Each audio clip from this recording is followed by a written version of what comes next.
password. Okay. Let's start.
We'll chant the invocation shloka together. It's in our book. On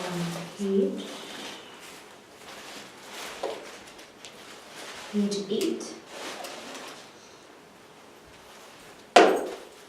Vasudevendra Yogindram Vasudevendra Yogindram Natva Jnanapradam Gurum Natva Jnanapradam Gurum Mumukshunam Hitarthaya Mumukshunam Hitarthaya TatvaBodho Vidhiyate TatvaBodho Vidhiyate. Together.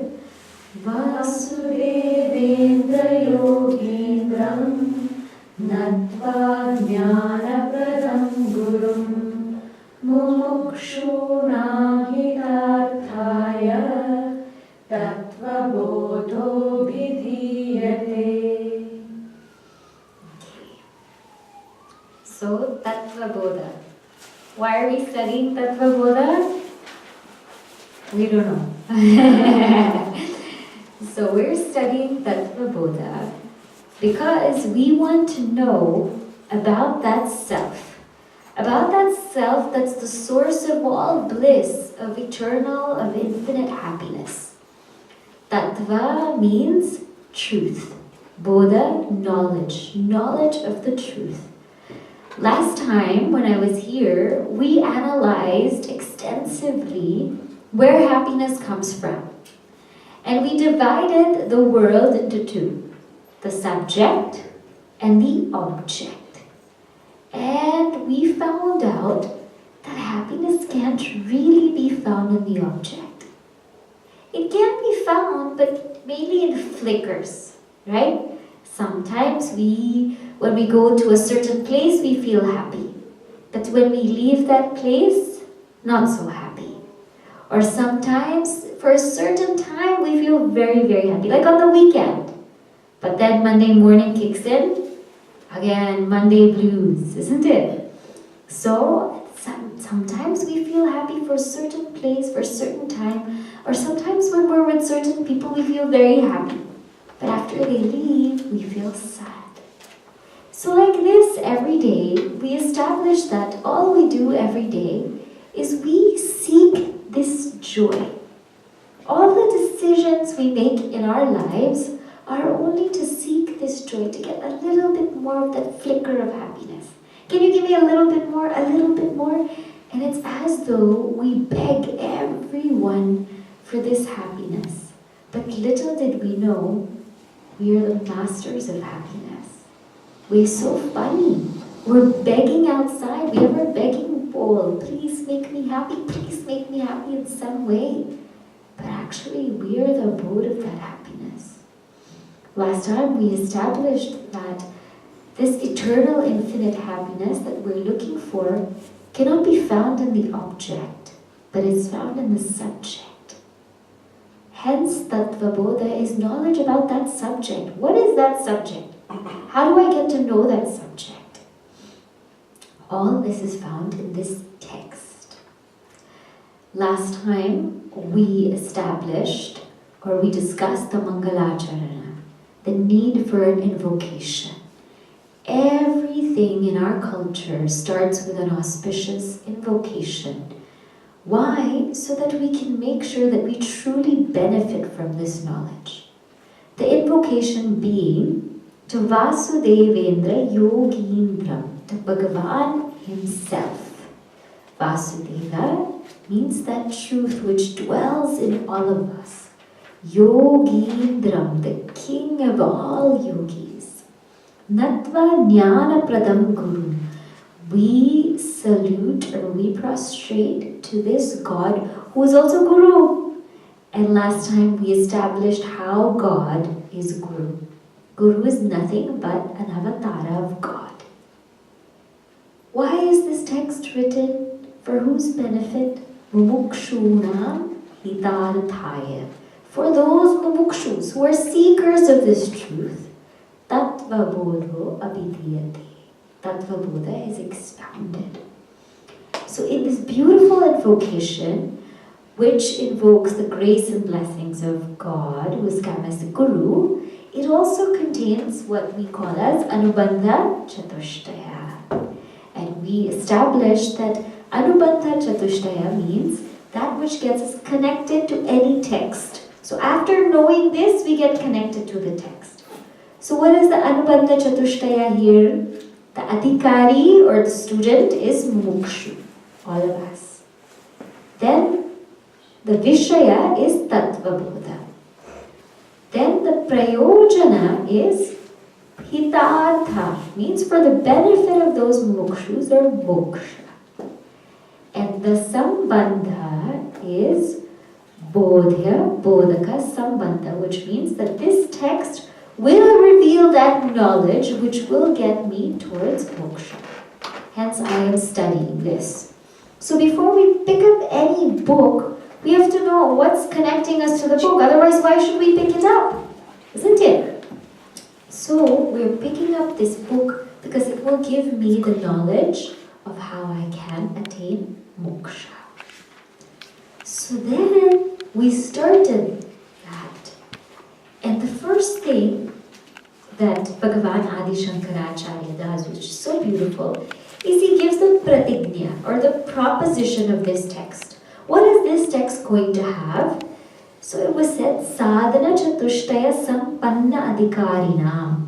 For that student who is endowed with Sadhana Chatushtaya, fourfold qualifications, Moksha Sadhana Bhutam, the means for moksha, Tattva Viveka Prakara, the methodology of Viveka, Tattva Viveka, Vakshama, will be expounded on. So this entire text has three topics. Sadhana Chatushtaya, Moksha, and Tattva Viveka. This whole entire text is just these three. And last time I was here, we entered into the first topic, which was Sadhana Chatushtaya, right? And Sadhana Chatushtaya, we say it's 4, but really if you open it up, it's 9. It's like they're cheating us, huh? First they say it's 4 qualifications, but it's really 9. And we started journeying to the first 2. The first one being Nitya and Nitya Vastu Viveka. The second one, Iha Putrartha Phala Bhoga Viragaha. So Viveka, the first one, is discrimination between Nitya, that which is permanent, and Anitya, that which is impermanent. And in this regard, I gave you an acronym. Do you remember what that is? Beep. Beep. Yes, if something beeps, it is impermanent. Beeps means what? B means? Beginning. Or if it has a beginning or a birth, for sure it will have a death. And E, it's an effect. One is effect. If it is an effect of something, for sure it will come to an end. I was just talking to one of the youngsters on the way here, and she said, whenever I go to these camps or these satsangs, I feel so happy. But then after a couple of days, the effect wears out, isn't it? So anything that's an effect, it slowly wears out. No matter how great the cause is, the effect will somehow wear out. Those who go to high intensity training, etc., when you're there, wow, you feel so great, you feel so amazing. But after a couple of days, what happens? Gone, back to the regular schedule. So anything that's an effect of something will wear out. The next E was? Experience. Anything that's experienced will also go. Why? Because the experiencer goes. In deep sleep, the experiencer is sleeping. So there's no experience. So no matter how good our experience is, joy, love, etc., no matter how good it is, it will come to an end. And I mentioned it's very good that it comes to an end, isn't it? Otherwise, if our good experiences lasted forever, they wouldn't be so good. Right? And P means that which has parts. So that which has parts, for example, this body. One part goes, everything will go. So Viveka is trying to understand what exactly is impermanent and what is permanent. And when we start doing pariksha, or we start examining, we will find that everything is actually impermanent. Everything. Every single person we know, every experience, everything is impermanent. And there's only one thing that is permanent. That is Brahma. But it's so funny because we look for permanent happiness in impermanent. It's so illogical, but we still keep doing it. That's also a wonder, isn't it? So when one understands that everything is impermanent and this is the only thing that's permanent, that is known as Viveka. As the first qualification or first of this sadhana chatushtaya. The second one was Vairagya. Now that I've analyzed what is permanent and what is impermanent, that willingness to drop the impermanent is called Vairagya. Because sometimes we know what's permanent, what's impermanent, and it's just sitting there. I know impermanent and permanent, but give me the impermanent, give me more of it, isn't it? Vairagya is when we're willing to let go. We don't have that desire anymore for that impermanent. Why have that desire? It's impermanent. Whether it's iha, whether it's here, or amutra, or hereafter. We don't want that desire anymore. Because it's even if we go into some loka or some realm, kshine punye. Once that punya is over, what's going to happen? Again back here. Isn't it? So we don't want that desire here. We don't want the desire for fruits of actions there. We don't want anything. It's impermanent. It's gone. When somebody has that, has the guts to say, I don't want it. I don't want anything else, and I'm willing to drop everything that's impermanent, that is called as Vairagya. So I said Vairagya means drop the world before the world drops you. Because the world will drop you and me. They will drop everybody. But the guts to be able to drop them, not physically, but drop in understanding. Understanding that I don't need to be so attached to these things. Because they will go. That is Vairagya. And we looked at Vairagya Shatkam, isn't it? And the reward for such Vairagya is fearlessness. One of the best examples of Vairagya in our Upanishads is Nachiketa. Right? Yamacharya tries to tempt him with so many things. Because Nachiketa has a question for him. He says, Anyatra dharma, anyatra adharma. What is this which is beyond dharma and adharma? I want to know what is all of this. And Yamacharya starts to tempt him, says, I'll give you land, I'll give you all riches, I'll give you a long life. And Nachiketa says, I don't need that. He says, everything will go tomorrow. Shvobhava marutyasya yadantaketa. Sarvendriyanam jalayanti tejaha. Everything will just drain out my senses. Api sarvam jivitam alpameva. Every single life is so short. Why should I waste my time in all of this? And he says, Taveva vahastava nritya kite. You keep all your rathas, all your song, all your dance, you keep it. I don't want it. I want answers to the truth, and that's what I want. Well, that is vairagya. So when Viveka and Vairagya are two of the most important. I'll tell you which are the most important, but Viveka followed by Vairagya are key ingredients to a sadhaka on this path. Now today we move forward to the next series of the sadhana chatushtaya. So if everybody can turn their pages into page 18. I will chat and then you can repeat after me. Shamadhi sadhana sampatti ka. Shamadhi sadhana sampatti ka. Shamodama. Shamodama. Uparatistiksha. Uparatistiksha. Shraddha. Shraddha. Samadhanam cha iti. Samadhanam cha iti. So now this is the third qualification, is known as Shamadhi Shatka Sampattihi. Sampattihi means wealth that starts with Shama. Six-fold wealth that starts with Shama. What are they? Shama means management of mind. Dhamma, management of senses. Uparati, management of activity or withdrawal. Titiksha means forbearance. Shraddha, faith. Samadhanam, single-pointedness of the mind. Now we'll go into each one and explore what are these qualities that we need as sadhakas on this path. Shamakaha, Mano Nigraha,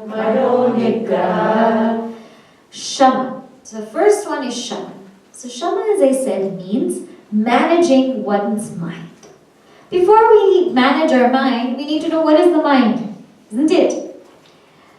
Mind is a flow of thoughts. If you think about it, each thought is like a drop. When those thoughts gather such an impetuous flow, that is called mind. So it's thoughts flowing in a certain direction makes up the mind. Now, in our Bhagavad Gita, it says our mind is a very powerful tool. It is our best friend and can also be our worst enemy. When is it our best friend? When it is under our mastery. When is it our worst enemy? When we are under its slavery, isn't it? So depending on how we use it, the mind can be our best friend or our worst enemy. So now let's see here what exactly happens to the mind. See, the mind gets disturbed in two ways. One is from outside. Some outside disturbance may come in. For example, everybody's here. But if some sound comes, some smell comes, some fragrance comes, what happens? The mind goes out. There's a disturbance from outside, right? Any kind of thing can cause the mind to just go outside. Because there's some outer noise, outer smell, outer thing. Or sometimes, from inside also, our vasanas can take the mind away. For example, I talked to you about something and I mentioned some samosa or something. Your mind will go away into some samosa that you ate some other day and you'll say, yeah, I'm so hungry, I haven't eaten. Isn't it? So the mind gets so disturbed and distracted, either from outer things or from inner things. two forces of distraction for the mind. So what do? See, Shama means effortfully mastering the mind so that we can put it where we need. It's for spiritual pursuit. Because only when we master our mind, then we can do anything. This is not only for TatvaBodha or for spirituality, but any activity, if the mind is not available, can we do it? No, you and I, we've seen it, isn't it? Sometimes it takes us 4 hours to do something that takes what? 20 minutes. Or sometimes a meal that will take us 15 minutes to cook, we take 1 hour. Because the mind is not there. It's going here to the phone, and then to the iPad, and then to the TV, and then to somebody else. And here, there, you don't know if you put salt, or if you didn't put salt, or this, or that. You're so confused. Then again, you have to try it. Is it too salty? Is it not too salty? It goes crazy. So how do we master the mind? Well, this is a whole science in itself, isn't it? But a very important quality for a seeker. So here are some tips on how we can actually master the mind so that we can put it where we need to, so that it will be available to us. In Kathopanishad, this means samanaskaha. So, number 1 is self-analysis. First, we have to think, why is our mind getting so disturbed? Definitely, in some areas or in some environments, our minds will get more disturbed than others, isn't it? There are some TV programs or songs that we engage in that disturb our minds more. Some that disturb our minds less. There's some company or group of people, sometimes they disturb our minds more, being around them, sometimes less. So first is self-analysis. Try to analyze what is it that's disturbing the mind. What kind of company disturbs it? What kind of environment disturbs it? What kind of interaction disturbs it? Only when we start to analyze it, then we can prevent ourselves from going into these things.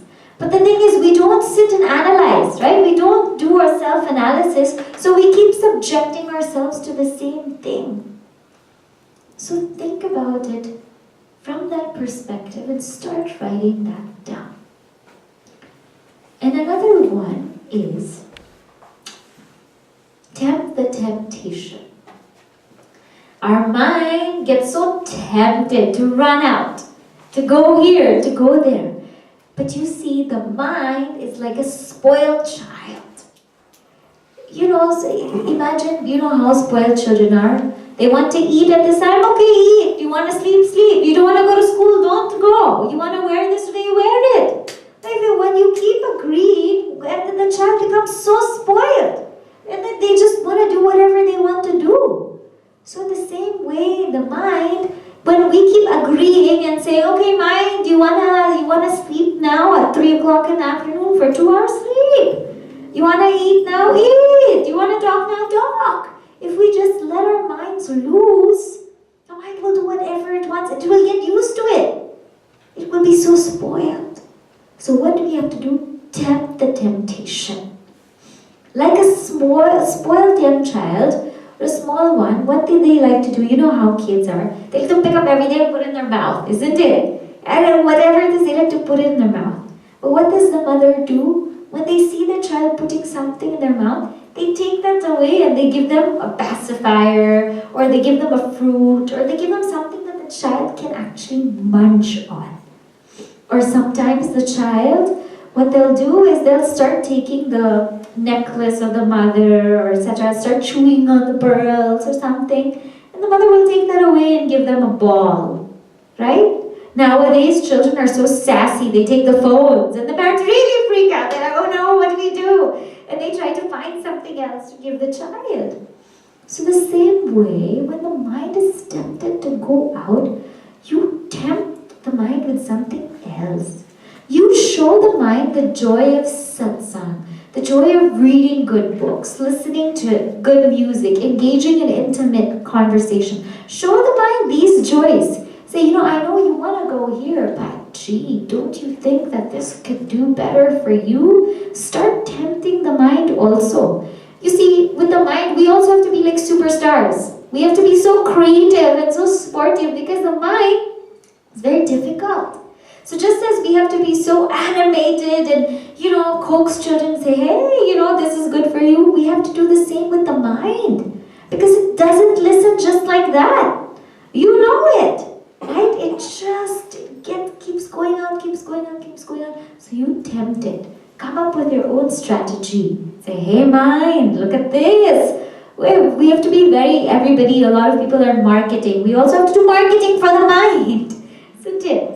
Come up with your own advertising campaign for the mind to bring it back to focus. When we remember how much joy we get or we used to get out of these beautiful moments, then the mind is likely to come back. The mind is likely to follow your pursuit or follow the intellect. So the first one is self-analysis. The second one is tempt the temptation. The third one is remember the defects or dosha drishti. Sometimes it's hard to tempt the mind by joy, so we have to tempt it by sorrow. And we have to say, hey mind, remember when you did this last time? Remember when you started dwelling on this mistake last time and you got so depressed and you got so bogged down about it? Do you remember that? Do you remember when you got angry last time? Do you remember what that was like? Do you remember when you went to this place? Do you remember what that was like? So when we start tempting the mind with the sorrow, we remember the defects, then the mind is likely to coax back in and say, okay, I remember now. I remember what you were talking about. So if we can't tempt the mind with joy, tempt it with sorrow then. Remember. And slowly when we remember the defects, we don't want to go through it again. You see, you and I, what we do is we make the same mistakes over and over and over and over again, isn't it? Why do we do that? Because we haven't reflected enough on the mistake. We need to sit down and really reflect on the mistake. Reflect on it enough so that we're willing to not repeat it again. What we do is we make a mistake, but we reflect only 2 minutes. Oh, I made a mistake. Okay, never mind. No! Reflect on it deeply enough so that we know, you know what? I can't afford to do this mistake again. That has to come. Unless that comes, we'll keep making the same mistake again. Guaranteed. So that thought process should come in. See, a lot of Vedanta is thinking. The problem is we don't want to think too much. But it is really where we have to work, is thinking the right way. So third is remember the defects. And number 4 is keep the mind busy. Keep the mind busy. Because when the mind is free, you know what that's like, isn't it? When the mind is busy. Imagine your mind Monday, Tuesday. It's busy. You have to wake up at, say, 6:30, 7 o'clock. You have breakfast, do this, go to work, go to the gym, etc. Come back home, finish your work, etc. You do this, you do that. We don't commit that many errors when we have a good schedule and when we're busy. What happens Saturday, Sunday? Mind is not busy. Guess where the mind's gonna go? To all the unwanted spots. It's gonna take a trip there. Wherever you don't want to go, wherever you haven't been going, the mind will go there because we have time in our hands now. Okay, I might as well watch this thing episode after episode after episode, or I might as well eat this and finish this bucket of ice cream because nobody will finish it, so let me just eat it and eat it and eat it. Or I might as well subject myself to something or the other which I shouldn't really be doing. Isn't it? Or I might as well call this person and have a conversation for 1 hour about what? Nothing! So many of the conversations butter for 1 long hour. So, why? Because we have time, that's why. And then we say we don't have time, isn't it? So the fourth one is keep the mind busy. Keep the mind busy enough, not too busy, not like over ambitious New Yorkers. Not too busy, but busy enough so that it doesn't run out here and there. Keep it to a certain schedule, a certain set of tasks. And if you don't know what to do in your weekend or when your mind is free, you tell me. I'll come up with a lot of projects for you to do for the mind. But keep the mind there. So Shama again means effortful mastery of the mind for my spiritual pursuit. And how can I do it? So I've given you 4 methods. Now you have to tell me, what's the first one? Self-analysis. The second one? Tempt the temptation. Third one? Remember the defects. And the fourth one? Keep the mind busy. These are just a few tips. I'm sure you can come up with your own. We all have to be quite creative with our own minds. So now, and don't think that by practicing these 4, it will happen right away. Remember what Lord Krishna tells Arjuna in the Bhagavad Gita. He says, Chanchalam himana Krishna. This mind is so chanchala. But Lord Krishna says, what will help? Vairagya and Abhyasa. Vairagya we talked about at length last time. Abhyasa means we have to keep doing it. It's not going to happen, don't think at one time it's going to stay in control or stay balanced. We have to keep putting forth effort. This is the hardest thing to manage. But once we start getting the hang of it, it's so beautiful. To have our minds where we need it is a blessing. If we can work at that, we will be able to achieve so many things.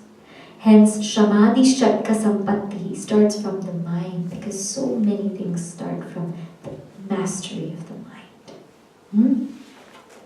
Okay. Now, we will go to the next one.